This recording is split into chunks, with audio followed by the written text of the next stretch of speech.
नमस्कार, MP news cast में आपका स्वागत है। मैं हूं आपके साथ दीप्ति भटनागर। आइए शुरुआत करते हैं दिन भर की कुछ फतेहपुर खास जनपद के खागा कस्बे में यातायात व्यवस्था और अतिक्रमण को लेकर एक गंभीर मामला सामने आया है। स्थानीय लोगों के अनुसार लंबे समय से अतिक्रमण और भारी वाहनों की आवाजाही के कारण यहां दुर्घटनाओं की स्थिति बनी रहती है। हाल ही में 9 जनवरी की शाम खागा नगर पंचायत कार्यालय के पास एक सड़क दुर्घटना में एक व्यक्ति की मृत्यु हो गई है। बताया जा रहा है कि मृतक खागा क्षेत्र के निवासी थे और किशनपुर रोड अपनी दुकान बंद कर घर लौट रहे थे। इस घटना से क्षेत्र में शोक का माहौल था और पीड़ित परिवारों को दुखों का पहाड़ टूट गया। घटना के बाद स्थानीय संगठनों और व्यापारी प्रतिनिधियों ने शोक व्यक्त किया है। बुंदेलखंड समिति के पदाधिकारियों द्वारा कैंडल मार्च निकालकर संवेदना प्रकट की गई है।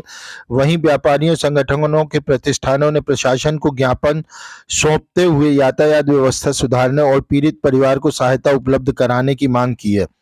ज्ञापन में प्रमुख रूप से मांग रखी गई भारी वाहनों की आवाजाही को निर्धारित समय तक सीमित किया जाए, कस्बे में नो एंट्री व्यवस्था लागू की जाए, प्रमुख चौराहों पर यातायात पुलिस की तैनाती हो, बिना वैध लाइसेंस चल रहे ई रिक्शा चालकों पर कार्रवाई की जाए, छोटे दुकानदारों के लिए वैकल्पिक और सुरक्षित स्थान उपलब्ध कराए जाए।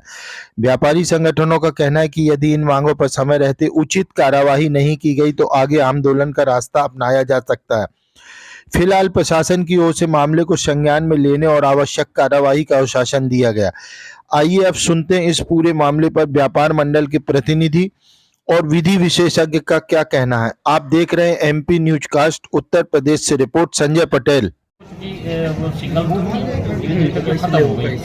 तो अभी हमारे सामने ये है या तो हमारी गाड़ियाँ नौकरी में 8 से 10 बंद कर दी जाए, दूसरा विकल्प के रूप में गाड़ियाँ निकालने के लिए एक रास्ता हमारे पास है, केवल उसका जीर्णोद्धार अगर कर दिया जाए तो वो गाड़ियाँ वहाँ से निकलना शुरू हो सकती हैं। 2 विकल्प हमारे पास है। हमारे सामने जो मेन समस्या वो ये है कि हमें जो है नौकरी मिले ताकि एक्सीडेंट पे हम लोग उस पर रोक लगा सकें।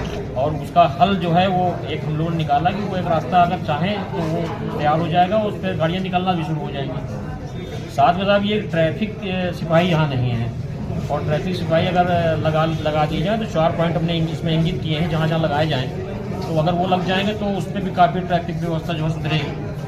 तीसरा ये कि जो ये बैटरी रिक्शा जो अवैध चल रहे हैं, ये छोटे छोटे लड़के जो है 12 साल 13 साल वाले लड़के बैटरी रिक्शा चला रहे हैं, ना कोई उनका लाइसेंस है ना कुछ है, और जिधर देखो तो इनकी वजह से बहुत जाम लगता है। एक तो ये चीज़ है सर, और एक और है कि कम से कम जो पीड़ित जो लड़का ख़त्म हुआ व्यापारी हमारा, ये 4 बच्चियाँ छोटी छोटी, नहीं जमीन उसके नाम उसके पिताजी के नाम है कि बहुत से व्यापारी लोग आए हुए हैं, क्या मामला है? देखिए अभी 3 दिन पहले यहाँ पे एक एक्सीडेंट हुआ है। व्यापारी हमारा जो है वो बुधवन का रहने वाला था, और यहाँ किशनपुर रोड में उसके बक्से की दुकान थी।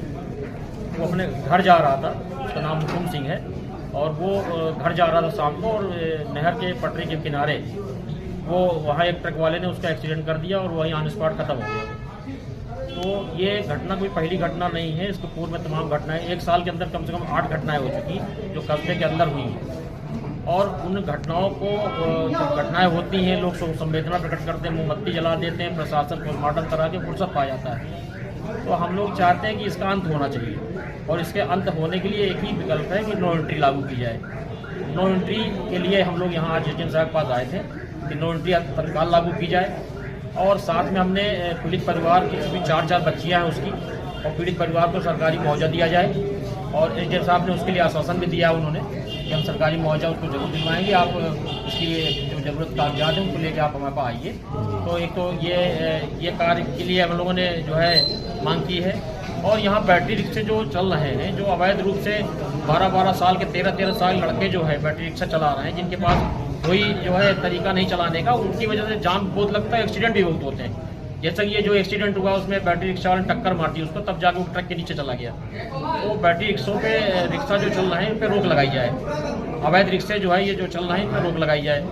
साथ में जो पटरी दुकानदार है, पटरी दुकानदार जो है सबसे पहले वो पिसता है, वो गरीब होता है, रोज का कमाना खाना उसका होता है। तो हम चाहते हैं इनको बेरोजगार न किया जाए, इनके लिए एक रास्ता निकाला जाए, एक जगह निश्चित करे नगर पंचायत, उस जगह पे जो है ये इनको सबको एक जगह एकत्रित करें। जो बढ़ते दुकानदार जो रोड किनारे लगा रहे हैं ये वहाँ पे अपने आप पहुँच जाएंगे, वहाँ पे अपना व्यापार शुरू करेंगे, तो उनकी भी रोजी रोटी चलेगी और जाम से भी निजात मिलेगी। नो एंट्री जब लागू हो जाए, और ट्रैफिक व्यवस्था, यहाँ ट्रैफिक सिपाही नहीं है खागा। कई बार हम लोगों ने मांग की अधिकारियों से कि ट्रैफिक सिपाही यहाँ नियुक्त किया जाए, जैसे कि चौराहे पर लग जाए। हमने उसमें पॉइंट भी इंगित किया है अपने ज्ञापन में, चौराहे पे, पुराने बस स्टैंड पे और नहर वाले जो चौराहा है वहाँ पे, इस तरह 3 जगह जो है कम से कम ट्रैफिक सिपाही नियुक्त किए जाएँ। एसडीएम साहब ने क्या कहा? एसडीएम साहब ने एक तो मुआवजे के लिए उन्होंने भरपूर आश्वासन दिया है, दूसरा उन्होंने आरोपी के लिए, उसके लिए क्या नाम है, नो एंट्री के लिए भी उन्होंने कहा कि नो एंट्री पे अतिशीघ्र कार्रवाई करेंगे और जितनी हमारी शेष मांगे जैसे बैटरी रिक्शा वाली है उस पर उन्होंने कहा कि हम उनकी एक मीटिंग बुलवाते हैं। तो उन्होंने हमें जो आश्वासन दिया उस पर हम ये करते हैं कि 2-4 दिन बाद उससे संपर्क करते हैं, क्या होता है उसमें नहीं होता तो हम लोग आंदोलन करेंगे। साफ साफ निश्चित है कि अब इसमें लड़ाई जो होगी आर पार की होगी और खाली